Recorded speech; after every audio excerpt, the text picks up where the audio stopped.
పెందుర్తి మండలం చింతకంట్ల గ్రామంలో క్రీస్తురాజు దేవాలయంలో మేరీమాత అనుగ్రహ ఉత్సవాలు శనివారం ఘనంగా నిర్వహించారు. శనివారం అనుగ్రహ మేరీమాత 8వ వార్షికోత్సవం సందర్భంగా క్రీస్తురాజు దేవాలయంలో పాస్టర్లు ప్రత్యేక పూజలు నిర్వహించారు. అనంతరం క్రీస్తు సందేశాన్ని చదివి వినిపించారు. ఈ సందర్భంగా వారు మాట్లాడుతూ ప్రజలంతా సుఖ సంతోషాలతో ఉండాలని, నూతనంగా నిర్మిస్తున్న దేవాలయానికి ఆటంకులు లేకుండా నిర్మాణం జరిగి మనమంతా అందులో క్రీస్తురాజు వేడుకలు ప్రతి ఏటలాగే చేసుకోవాలని ఆకాంక్షలు తెలిపారు. కార్యక్రమంలో స్థానిక సర్పంచ్ గనిశెట్టి వెంకటలక్ష్మి, బీసీ రాష్ట్ర అయ్యరక వెల్ఫేర్ కార్పొరేషన్ బోర్డు మాజీ డైరెక్టర్ గనిశెట్టి కనకరాజు, ఎంపీటీసీ నందవరపు అప్పలరాజు, ఉప సర్పంచ్ బొట్ట సంతోష్, వెంకటలక్ష్మి సంతోష్ తో పాటు పలువురు రాజకీయ నాయకులు, గ్రామ ప్రజలు, క్రైస్తవులు పాల్గొన్నారు.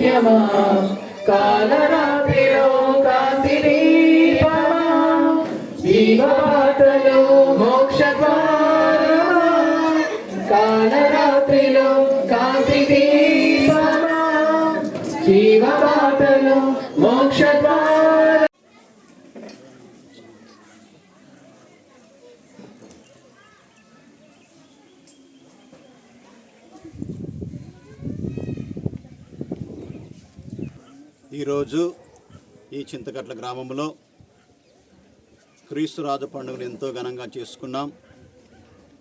అంతేకాకుండా ఈ చింతకట్ల గ్రామంలో నూతన దేవాలయం ఏర్పాటు చేసుకోవటానికి రాజకీయ నాయకులందరూ ఇక్కడికి విచ్చేసి శంకుస్థాపన చేసి ఉన్నారు. ముఖ్యంగా మాజీ ఎమ్మెల్యే గారు గండి బాబ్జీ గారు ఎంతో ఆనందంగా ఈ కార్యక్రమంలో పాల్గొని ప్రజలందరినీ ఉద్దేశించి మాట్లాడుతూ అన్నీ మంచి జరగాలని కోరారు. ఈరోజు సంఘమంతా ఎంతో సంతోషంతో నూతన దేవాలయాన్ని నిర్మించుకోవాలనే ఆశతో ప్రత్యేకంగా ఇక్కడ ఈరోజు ప్రార్థనలు చేసుకున్నాం. దేవుడు ఈ చింతకట్ల గ్రామాన్ని, అదేవిధంగా ఇరుగు పొరుగు వారిని ఎల్లప్పుడూ దీవించి కాచి కాపాడాలని, అందరూ శాంతి సమాధానంతో జీవించాలని ప్రత్యేకంగా ఈరోజు ప్రార్థన చేసి ఉన్నాము. ఇక్కడ చేరిన మరి దేవుడు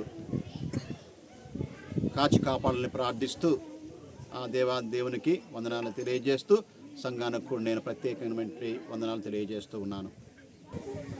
ఈరోజు విశాఖపట్నం జిల్లా పెందుర్తి మండలం చింతగట్ల గ్రామంలో క్రీస్తురాజు పండుగ సందర్భంగా సుమారు 15 సంవత్సరాల నుంచి ఇక్కడ వార్షికోత్సవాలు జరగడం, అంతేకాకుండా ఈరోజు ఆర్సీఎం చర్చ్ ఫాదర్స్ ఆధ్వర్యంలో ముఖ్య అతిథిగా గండిబాబు గారు విచ్చేసి ఇక్కడ ఉన్నటువంటి క్రిస్టియన్ సంఘం ప్రజలంతా కూడా నూతన చర్చ్ శంకుస్థాపన కార్యక్రమం చేపట్టడం జరిగింది.